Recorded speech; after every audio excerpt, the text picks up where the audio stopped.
তো আজকে যেহেতু দিনটা ভীষণই বৃষ্টি হচ্ছে বাইরে, আর অনেক দিন ধরে একভাবে ডিউটি করে যাচ্ছি, খুব খিটখিটে লাগছে। মানে কোথাও বেরোতে ইচ্ছা করছে না, কোথাও যেতে ইচ্ছা করছে না, ইভেন কারোর সাথে কথা বলতেও ইচ্ছা করছে না।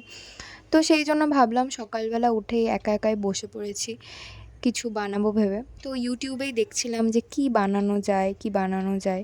তো এই ড্রয়িংটা খুব ট্রেন্ডিং, মানে এই ক্রাফটটা। তো আমার বোন তো বসে পড়েছে আমাকে জ্বালানোর জন্য আমার সাথে। এবার তোমরা নিশ্চয়ই গেস করতে পারছো এটা কি। আমি তো রেগেও যাচ্ছি, কিন্তু বললাম না কিছু ইচ্ছা করছে না, ঝগড়া করারও মুড নেই, খিটখিটে লাগছে খুব নিজেকে। তো তারপরে মা এলো, মা এসে একটুখানি আম খেতে দিল, খেলাম, খেতে খেতে বসে আবার বানাতে শুরু করে দিলাম। আর এবার নিশ্চয়ই তোমরা গেস করতে পারছো, আর এই পুতুলটার নাম হচ্ছে গোদানি। এটা আমার সবথেকে কিউটেস্ট বড় টেডি বিয়ার আমার কাছে যেগুলো আছে তার মধ্যে থেকে।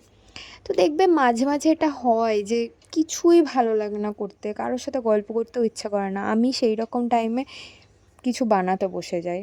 কারোর সাথে কথা বললেও ঝগড়া বেঁধে যায়, না হলে মাথা গরম হয়ে যায়। তো সেই টাইমে আমি কিচ্ছু করি না, কিছু বানাতে বসে যাই চুপচাপ নিজের মতো।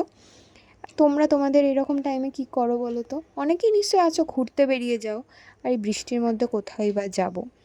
তো তোমরা সবাই কেমন আছো সেটা আমাকে অবশ্যই জানিও। আমি এই ভিডিওটা বানাতে বানাতে ভাবছিলাম আদৌ তো এটা সুন্দর হবে কি না, বাট লাস্টলি আউটকামটা মোটামুটি ভালোই হয়েছে।